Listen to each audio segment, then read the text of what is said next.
ধান সব এই গরম পানি ঢুকে ধান হচ্ছে না, বিষাক্ত পানির কারণে ফসল হচ্ছে না, কৃষকরা সব মাঠ সব এখন অকেজ। রাইস মিলের পানি কোথায় যায়? রাইস মিলের পানি ধান খেতে যায়। দর্শক, এই মুহূর্তে আমি এখন রয়েছি কুষ্টিয়ার বটতল ইউনিয়নের কবুরহাটে। আমার পিছনে রয়েছে শত শত হেক্টর ধান ক্ষেত, যেখানে আগে 3 বছর ধান হতো। এখন এখানে মাত্র 2টো বাড়ি ফসল করা যায় বছরে।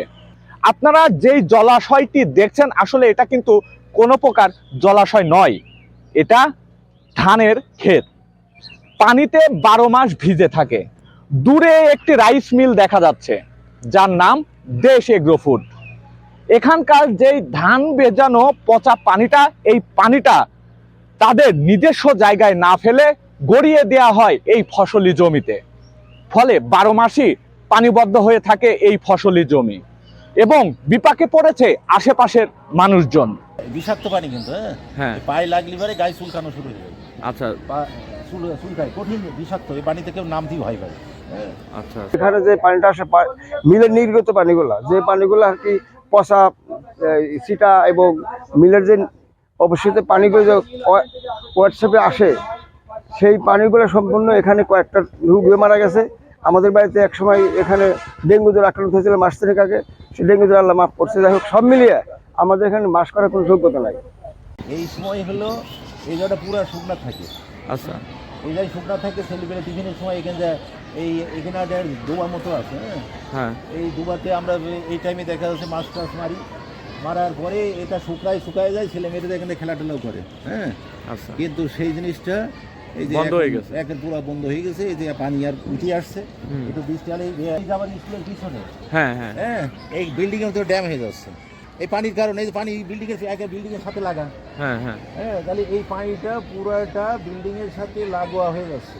লাগোয়ার কারণে এই যে ট্যাঙ্কিগুলো ড্যাম হয়ে যাচ্ছে। ট্যাঙ্কিগুলো কিন্তু জায়গা হলে স্কুলের জায়গা, তাই না? আচ্ছা আচ্ছা।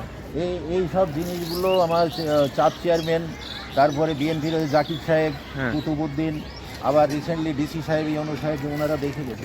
উনি বলছে আমি তো একা না, আমার সঙ্গে আরও জড়িত আছে, আনোয়ার সাহেব আছে। এই যে আনোয়ারের সৃষ্টি, এই যে আনোয়ার, হ্যাঁ হ্যাঁ, ওরও পানি এদিক দিয়ে ঢোকে। হ্যাঁ, এদিক দিয়ে ঢোকে। এখন বলছে যে এমনি আমার পানি বেরোনোর মতো পথ পেরিয়ে দিকে আমি এমনি পানি বের করে দিচ্ছি, ঠিক আছে? আচ্ছা। কেউ পানি বের করতে দিচ্ছে না, আমি কি করবো? এখন এই যে মাঠ, এইসব জায়গায় কিন্তু ভালো ধান হয়, ঠিক আছে? হ্যাঁ, এখন ধান হচ্ছে না, এসব মাঠ সব নষ্ট। ওই যে বগ ঘুরে বেড়াচ্ছে, এইসব এদিকে কিন্তু জমি, এই বাড়ির এই পাশে বহুত জমি আছে, সব নষ্ট হয়ে যাচ্ছে। হ্যাঁ, সব শেষ হয়ে যাচ্ছে। এই মাঠ ছিল কবুরহাটের ভিতরে সবচেয়ে সেরা মাঠ। আচ্ছা, কিন্তু এখন এই ধান সব এই গরম পানি ঢুকে ধান হচ্ছে না, বিষাক্ত পানির কারণে ফসল হচ্ছে না, কৃষকরা সব মাঠ সব এখন অকেজ আছে। হ্যাঁ, এখন এই শুধু খালেক সাহেব না, এখানে যে কয়টা মিল আছে, এটা কথা হলো যে আমরা তাদেরকে বলেছি যে আপনারা তদন্ত করেন, করে যারা দায়ী হয় তাদের বিরুদ্ধে আপনারা অ্যাকশন নেন, ঠিক আছে? তাদের এই মিলের পানি যদি আসতেই থাকে, আচ্ছা, তাহলে তো কোনোদিনও এই পরিবেশ ভালো হবে না, মাঠঘাটও ভালো হবে না, ঠিক আছে?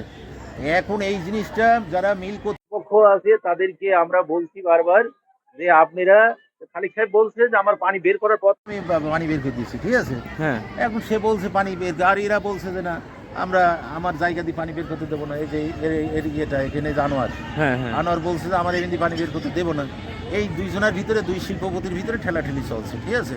এই দুইজনের ভিতরে ঠেলাঠেলি চলছে। আর এখন বলিয়ে দিয়েছে আমরা স্কুল আর এই মাঠের কৃষকরা। 3 মাস মাত্র আমরা শুকনো পাই, 3 মাস, তারপর আবার পানি আসবে। কোনো পরিবেশ নাই। ডেঙ্গু জ্বর বেশি হচ্ছে এই মশার উপদ্রবে, বেশি মশার উপদ্রবে, এই পচা পানিতে।